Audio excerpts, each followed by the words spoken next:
मैं मुनीर अहमद अज़ीज़। आज मैं आपको अकाउंटिंग के बेसिक्स के बारे में बताऊंगा कि अकाउंटिंग्स के बेसिक्स कौन से हैं और अकाउंटिंग शुरू कहाँ से होती है, और ये इन्हीं बेसिक के ऊपर अकाउंटिंग बेस करता है।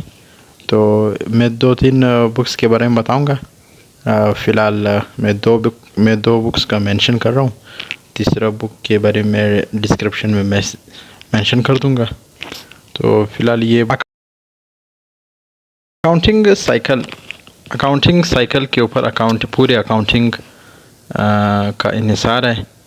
और अकाउंटिंग साइकिल के बग़ैर अकाउंटिंग के क्वेश्चंस और अकाउंटिंग के जो रूल्स है, रेगुलेशन है, अगर इसको फॉलो नहीं करेंगे तो अकाउंटिंग का प्रैक्टिस करना या अकाउंटिंग सीखने का कोई फ़ायदा नहीं है।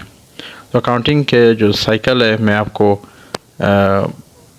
बारी बारी एक एक करके मैं बताऊंगा। आपने पूरी वीडियो देखनी है, क्योंकि एक चीज़ भी अगर आपसे मिस हो गई तो आपको अकाउंटिंग के बारे में कोई भी चीज़ समझ नहीं आएगा। सबसे पहले अकाउंटिंग सीखने के लिए कुछ बेसिक चीज़ें जो स्टूडेंट्स को लाजमी मालूम होना चाहिए कि अकाउंटिंग के ये चीज़ें क्या है। जैसे कि मिसाल के तौर पर अकाउंटिंग इक्वेशन है मेरे पास, जैसे कि asset is equal to capital plus liability, या इसको ये भी कह सकते हैं asset is equal to equity plus liability, या इसको इस तरह ये भी कह सकते हैं कि asset is equal to owner equity plus liability. यानी 4 किस्म के हमारे पास एसेट्स के डेफिनेशन है या इक्वेशन है जो अकाउंटिंग में जो यूज़ होते हैं। आखिरी वाला है जैसे कि एसेट इज़ इक्वल टू जैसे कि आखिरी वाला है हमारे पास asset is equal to proprietor plus liability. Proprietor असल के ऑनर इक्विटी को बोलते हैं या कैपिटल को बोलते हैं या एक सिंगल इंडिविजुअल या एंटिटी को बोलते हैं। अभी आते हैं अकाउंटिंग इक्वेशन की तरफ, जो कि बहुत मस्ट है। इसके बग़ैर पूरी अकाउंटिंग इसी के ऊपर बेस करती है। और जो अकाउंटिंग के जो स्टेप बाय स्टेप है ये मैं आपको बताऊंगा अभी। सबसे पहले है अकाउंटिंग में ट्रांजैक्शन, जो कि पहले नंबर पे आता है ट्रांजैक्शन। दूसरे पे आता है जर्नल एंट्रीज। तीसरे पे आता है लेजर। चौथे नंबर पे आता है ट्रायल बैलेंस। पाँचवें नंबर पे आता है एडजस्टिंग एंट्रीज। छठे नंबर पे एडजस्टेड ट्रायल बैलेंस। फाइनल जो है फाइनल अकाउंट्स, यानी 7 के बाद फिर 3 चीज़ें हैं, जैसे कि कैश फ्लो है, बैलेंस शीट है और इनकम स्टेटमेंट। और आखिर में आप इसको ये भी कह सकते हैं कि एक और एंट्री है closing of books at the end of year. ये एंड ऑफ द ईयर में जो भी कंपनी वगैरह अपने एसेट्स और लाइबिलिटी जो मालूम करती है तो उसके एंड में बनाती है, जो उसको क्लोजिंग अकाउंट भी बोलते हैं। तो सबसे पहले ट्रांजैक्शन के बारे में पढ़ते हैं। ट्रांजैक्शन है क्या और ट्रांजैक्शन में होता क्या है, और ये कैसे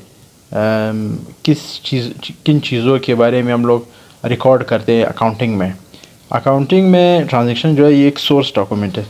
जैसे कि मिसाल के तौर पर वाचर है, रिसिप्ट है, कोई भी इंस्ट्रूमेंट जो कि मनी से रिलेटेड है या गुड्स वगैरह से रिलेटेड है, जो कंपनी के एसेट्स में आता है या लाइबिलिटी में, उनको ट्रांजैक्शन करते हैं।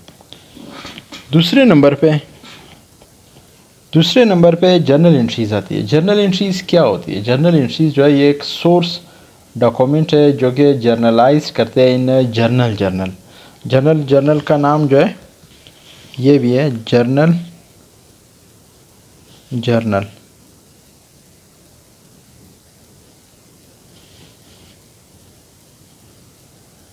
इसको जर्नल भी बोलते हैं, जो कि सबसे पहले यही एंट्री करते हैं। जो इसी एंट्रीज के ऊपर हमारा पूरा जो अकाउंटिंग है वो स्टार्ट ही यहाँ से होता है, और इसी एंट्री के ऊपर पूरी जो बाकी एंट्रीज़ है, जैसे कि लेजर है, ट्रायल बैलेंस है, एडजस्टेड ट्रायल बैलेंस है, एडजस्टिंग एंट्रीज़ है, कैश फ्लो है, बैलेंस शीट है, जर्नल एंट्रीज़ के ऊपर ही बेस करती है। जब तक आपकी जर्नल एंट्रीज सही नहीं होंगी, आपका लेजर सही नहीं होगा। लेजर सही नहीं होगा तो फिर ट्रायल बैलेंस सही नहीं होगा, ट्रायल बैलेंस सही नहीं होगा, रजिस्टर्ड एंट्रीज सही नहीं होंगी। यानी कहने का मकसद ये है कि जर्नल एंट्रीज़ अगर सही होंगी, सही रिकॉर्ड की होंगी, तो फिर आपका जो आगे प्रोसेस, जो स्टेप्स बाय स्टेप्स जो चीज़ें हैं वो फिर सही चलती जाएंगी। फिर दूसरे नंबर पे आते हैं कि लेजर। लेजर में एक इसको हम लोग टी अकाउंट भी बोलते हैं। टी अकाउंट्स वो होते हैं जैसे कि मिसाल के तौर पर हर अकाउंट्स का या हर चीज़ का, हर एंट्री का अपना ही अलग सा एक अकाउंट होता है। मैं आपको इसके बारे में ओवरव्यू देना चाहूँगा टी अकाउंट के बारे में। तो पहले मैं आपको ओवरव्यू दे देता हूँ अकाउंटिंग साइकिल का, उसके बाद फिर मैं आपको स्टेप बाय स्टेप जो जर्नल एंट्रीज़ है, लेजर है, ट्रायल बैलेंस है, रजिस्टर्ड एंट्रीज़ है, उन सब का एंट्रीज़ आपको बता दूंगा कि ये एंट्रीज़ होती है कैसे है और किस तरह की होती है। तो लेजर किस तरह, लेजर जो है जर्नल एंट्री से बनती है। और जर्नल एंट्रीज़ में मैं एक चीज़ बताना चाहूँगा, अकाउंटिंग में दो तरह की एंट्रीज़ होती है, एक सिंगल एंट्री और एक डबल एंट्री होती है। डबल एंट्री वो होते हैं जैसे कि मिसाल के तौर पर मैं आपको एक एग्जांपल बताऊंगा अभी। जैसे कि हमारे पास ये एंट्रीज़ है अकाउंटिंग साइकिल में, journal recording journal entries under double entry book keeping. ये एंट्रीज़ पहले जो इस्तेमाल होती थी वो सिंगल एंट्रीज़, फिर वक्त के हिसाब से अकाउंटिंग जब एडवांस हुआ फिर डबल एंट्रीज़। आज पूरी दुनिया में जो भी अकाउंटिंग स्टैंडर्ड्स है, अकाउंटिंग जो इक्वेशन है, अकाउंटिंग साइकिल में जो यूज़ होती है वो डबल एंट्रीज़ यूज़ होती है। डबल एंट्रीज़ का ये फ़ायदा है कि एट द सेम टाइम पे दो एंट्रीज़ होती है। डेबिट के साथ डेबिट वाली एंट्री भी हो जाती है और क्रेडिट वाली एंट्री भी हो जाती है। मिसाल के तौर पर जो एसेट अगर बढ़ने होते हैं वो एंट्री भी हो जाती है, और जो लाइबिलिटी या जो क्रेडिट वाली एंट्री है वो भी हो जाती है। यानी एट द सेम टाइम पे दो एंट्रीज़ पास होती है। जैसे कि मैं एग्जांपल आपको बताता हूँ। ये है हमारे सामने,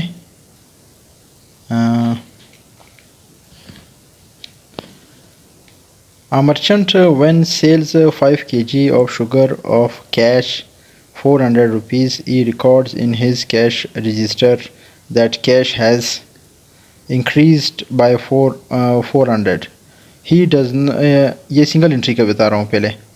He did not record that sugar also reduced.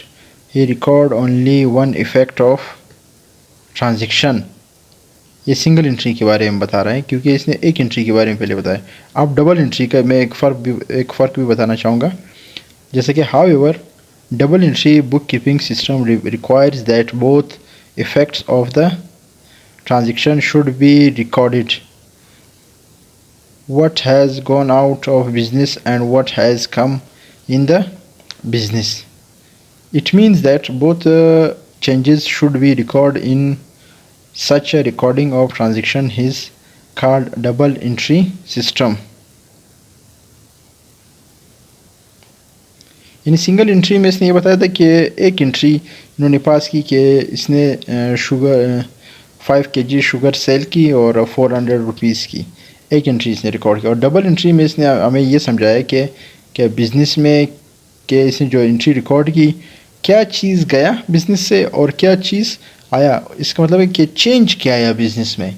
यानी जो शुगर था वो एसेट था या गुड था हमारे पास, वो हम लोगों ने सेल की, तो हमारा जो एक तरह का एसेट था, जो गुड्स था वो कम हुआ, मगर दूसरे जानिब से जो कैश है वो इंक्रीज़ हुआ। यह डबल एंट्री का ये मकसद है और ये फ़ायदा है। अब आते हैं लेजर के ऊपर, जो कि जर्नल एंट्री से के बाद ही बनती है। लेजर का ये फ़ायदा है कि ये हर चीज़ की एक सिंगल एंट्री बनती है।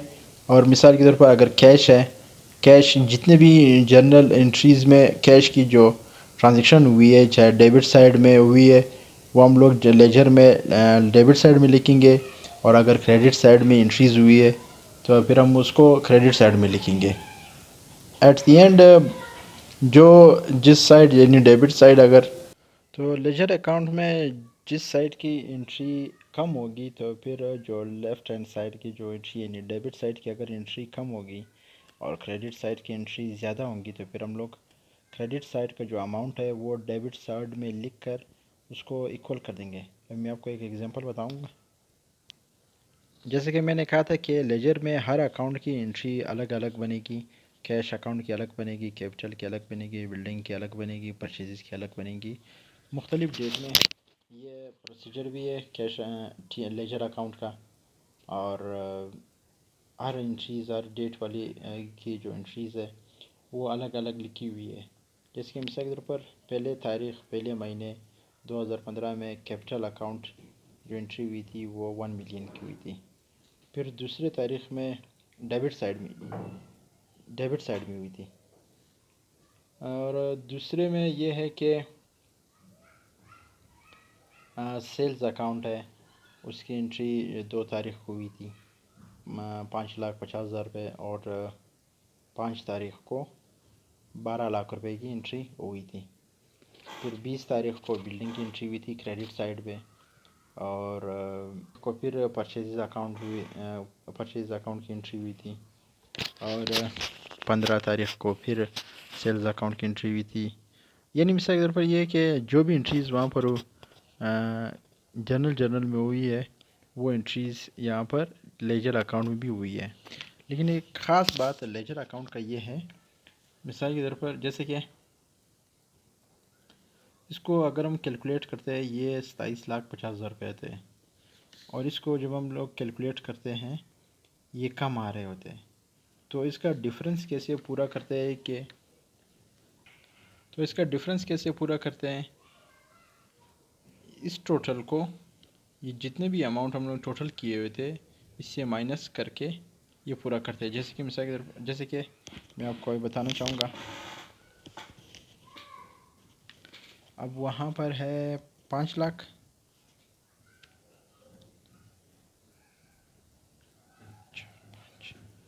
जमा 5 लाख, ये हो गए 10 लाख। ये बेसिक चीज़ों का बताने का मकसद ये है कि स्टूडेंट्स, जो न्यूली स्टूडेंट्स है वो कंफ्यूज होते हैं कि ये एंट्रीज़ कैसी हुई।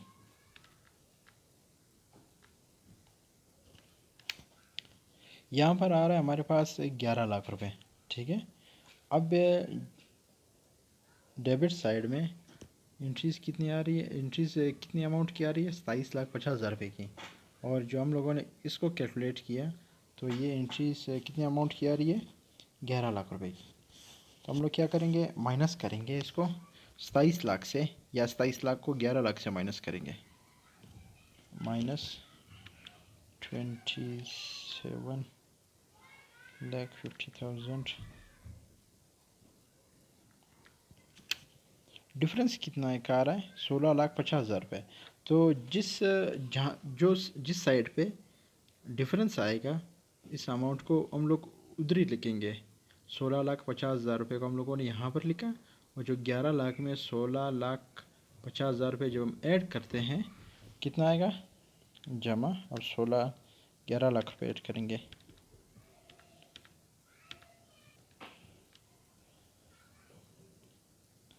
सोलह लाख 50,000 जमा 11 लाख रुपये।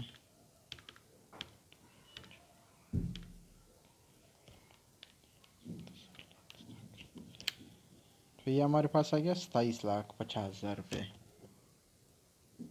तो जो साइड कम आ रहा होगा आपने उसके जो अपोजिट साइड यानी क्रेडिट साइड अगर कम, यानी डेबिट साइड ज़्यादा आ रहा है, क्रेडिट साइड कम आ रहा है, तो डेबिट साइड से हमने अमाउंट उठानी है, या डेबिट साइड को क्रेडिट साइड से माइनस करना है। जो डिफरेंस अमाउंट आएगा उसको क्रेडिट साइड पे अपने लिखना है, और क्रेडिट साइड का जो भी रिमेनिंग अमाउंट उसमें प्लस करनी है।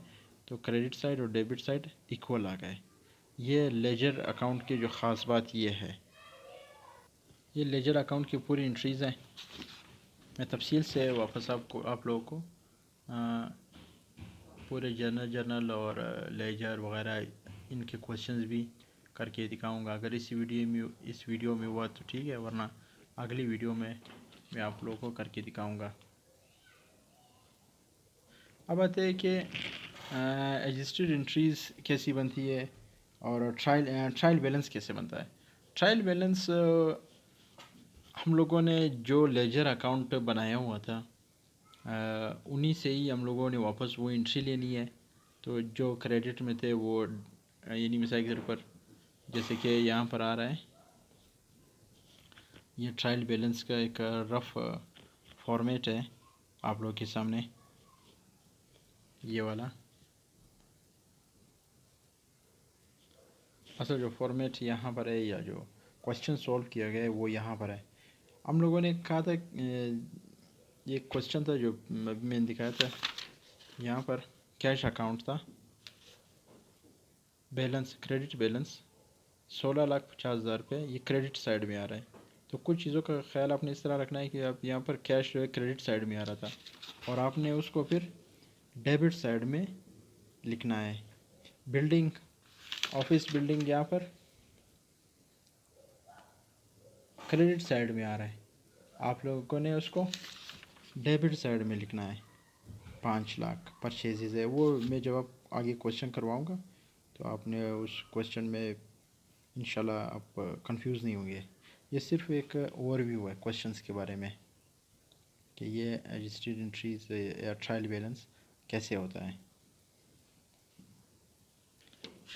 अब आते हैं registered trial balance, registering entries कैसी होती है। सबसे पहले रजिस्टरिंग एंट्रीज़ वो होती है जैसे कि ये है मैं आपके सामने रजिस्टरिंग एंट्रीज़ में।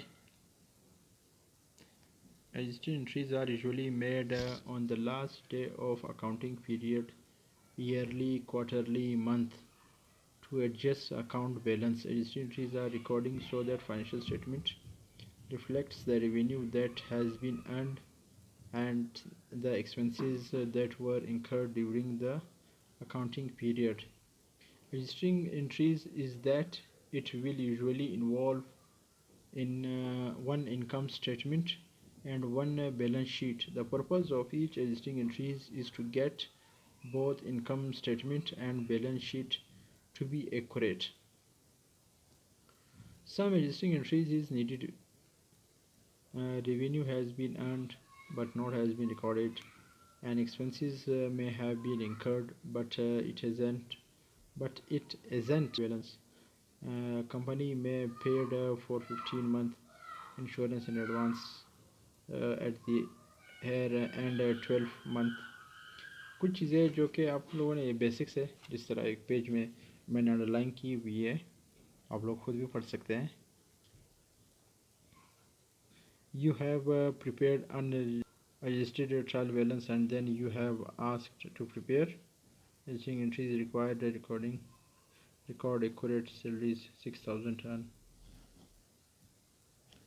ये सेल एक्सपेंसेस वगैरह के बारे में। Bill 20,000 is payable at the end year. ये 3 एंट्रीज रजिस्टरिंग एंट्रीज के बारे में बताई गई है। एक क्वेश्चन है, salary is 15,000 at the year and depreciation in office building provided 10%। ये एक रजिस्टरिंग एंट्रीज एक छोटे से एक पोर्शन में होती है जिसके आपको क्वेश्चन भी दिया होगा एक ट्रायल बैलेंस का, वहाँ पर कुछ एंट्रीज़ दी होंगी इस तरह के कि ये रजिस्टरिंग एंट्रीज़ है, इसके बाद आपने इससे रजिस्टर्ड ट्रायल बैलेंस बनाना है। तो रजिस्टरिंग एंट्रीज इस तरह होती है।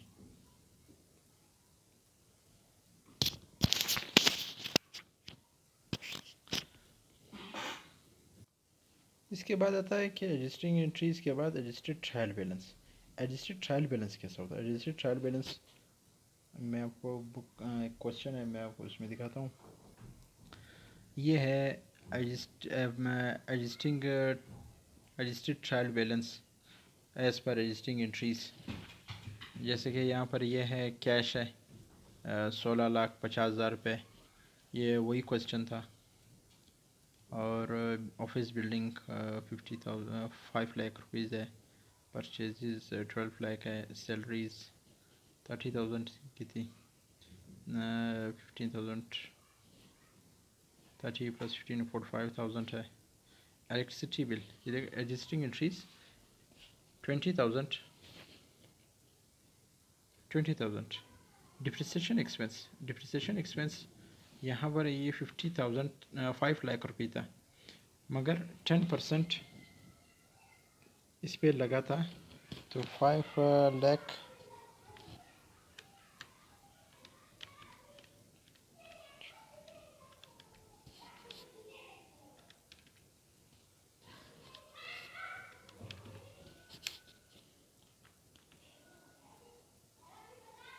50,000 आ रहा है, यानी 5 लाख में 10% डिप्रिसिएशन इसका इसके ऊपर लग रहा है, तो फिर ये 50,000 आ रहा है। लेकिन इसकी एंट्रीज़ के बारे में आपने देखनी है, जैसे कि इलेक्ट्रिसिटी का बिल रजिस्टरिंग एंट्रीज से शुरू करूँ।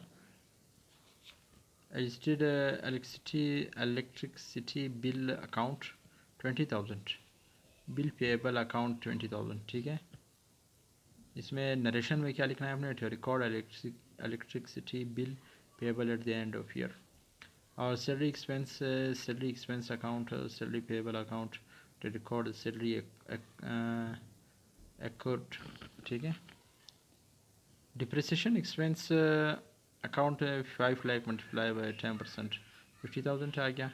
एक्यूमुलेटेड डिप्रिसिएशन बिल्डिंग, जो एक्यूमुलेट है, एक्यूमुलेट यानी आपसे सालाना इतने कटेंगे टू रिकॉर्ड डिप्रिसिएशन बिल्डिंग, ये इसकी एंट्रीज यहाँ पर आएंगी वापस। कैपिटल अकाउंट है, सेल्स है, लोन है, अकाउंट पेएबल है, सैलरीज है, इलेक्ट्रिसिटी पेएबल 20,000 और एक्यूमुलेटेड डिप्रिसिएशन। आप देख रहे हैं कि इलेक्ट्रिसिटी का बिल, इलेक्ट्रिसिटी का जो मैंने कहा था डबल एंट्री में, जनरल में उसमें 2 एंट्री पास होती है। यहाँ पर आप देख रहे हैं डेबिट साइड में फाइनल अकाउंट्स है, फाइनल अकाउंट्स में कैश फ्लो आता है, बैलेंस शीट आता है और इनकम स्टेटमेंट आता है। फाइनेंशियल स्टेटमेंट में या फाइनेंशियल अकाउंट के बारे में मैंने बताया था। फाइनेंशियल अकाउंट में या फाइनेंशियल स्टेटमेंट में इनकम स्टेटमेंट आता है और स्टेटमेंट ऑफ फाइनेंशियल पोजीशन यानी बैलेंस शीट, कैश फ्लो और स्टेटमेंट इन इक्विटी और नोट्स टू द अकाउंट है।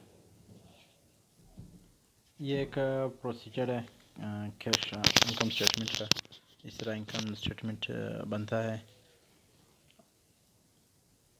और ये इसकी रियल एंट्रीज है, इस तरह इसकी एंट्रीज होती है।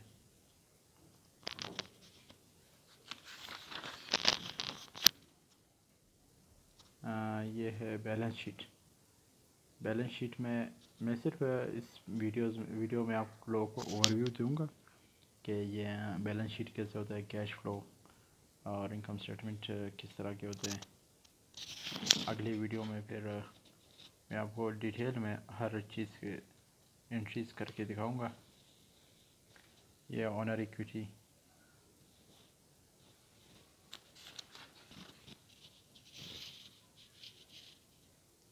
ये है स्टेटमेंट ऑफ ऑनर इक्विटी की।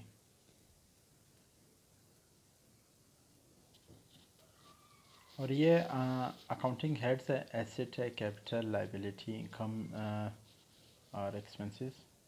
और अकाउंटिंग स्टेटमेंट जिसके फाइनेंशियल स्टेटमेंट भी इसको बोलते हैं, balance sheet, statement of financial position, income statement, statement of cash flow, statement of check in equation, notes to financial statement. ये चीज़ मैं आपको पहले बताना भूल गया था, तो अब मैं आपको बता रहा हूँ। Basics of double entry system, debit and credit. ये एसेट, एक्सपेंस, लाइबिलिटी, कैपिटल और रेवेन्यू। एसेट्स डेबिट हो रहे हैं, इंक्रीज़ हो रहे हैं, दूसरे जानिब डिक्रीज़ हो रहे हैं। एक्सपेंसेस भी इसी तरह के, लाइबिलिटी क्रेडिट हो रही है और डेबिट साइड में या डिक्री साइड में ये डेबिट हो रही है। और एक और है कि elements of financial statement. Financial statement में कौन सा एलिमेंट है, ये एसेट है, लाइबिलिटी, इक्विटी और एक्सपेंस। एसेट्स के अलग एलिमेंट्स है, लाइबिलिटीज़ के अलग है, इक्विटी के अलग है, एक्सपेंसेस के अलग है। तो उम्मीद करता हूँ कि आपको मेरी ये वीडियो पसंद आई होगी। अगले वीडियो में मैं आपको अकाउंटिंग साइकिल के क्वेश्चंस के बारे में बताऊंगा और हर एक क्वेश्चंस करके दिखाऊंगा कि क्वेश्चन कैसे करते हैं और लेजर कैसे बनाते हैं, ट्रायल बैलेंस कैसे बनाते हैं, लिस्टिंग एंट्रीज कैसे करते हैं। हर चीज़ के बेसिक्स से इशू वापस शुरू करवाऊंगा कि आप लोग सीख सकें। तो अगला टॉपिक हमारा होगा जनरल एंट्रीज़ के क्वेश्चंस हम लोग करेंगे। तो होपफुली आप लोगों को वीडियोस पसंद आई होगी। आप मेरा चैनल सब्सक्राइब करें, लाइक करें और बेल आइकन का बटन ज़रूर प्रेस करें ताकि मज़ीद आप लोगों को इस तरह इंटरेस्टिंग और एजुकेशन से और अकाउंटिंग से रिलेटेड वीडियोस पसंद आएंगी। अल्लाह हाफ़िज़, मिलते हैं अगले वीडियो में।